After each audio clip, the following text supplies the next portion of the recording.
വലത്ത് ശരീഅത്തെന്നും കാടലുള്ളോവർ, ഇടത്ത് ഹഖീഖത്തെന്നും കാടലുള്ളോവർ. ശൈഖവറുകളുടെ വലത്ത് ശരീഅത്ത് എന്ന കടലും ഇടത്ത് ഹഖീഖത്ത് എന്ന കടലും ഉണ്ട്.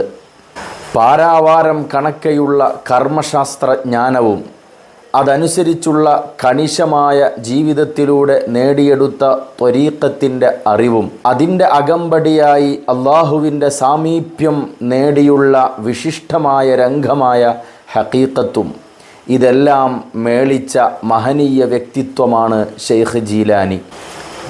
ഷെയ്ഖ് റിഫായി ഷെയ്ഖ് ജീലാനി തങ്ങളെ വിശേഷിപ്പിക്കുന്നത് ذَلِكَ رَجُلٌ بَحْرُ الشَّرِيعَةِ عَنْ يَمِينِهِ وَبَحْرُ الْحَقِيقَةِ عَنْ يَسَارِهِ എന്നാണ്.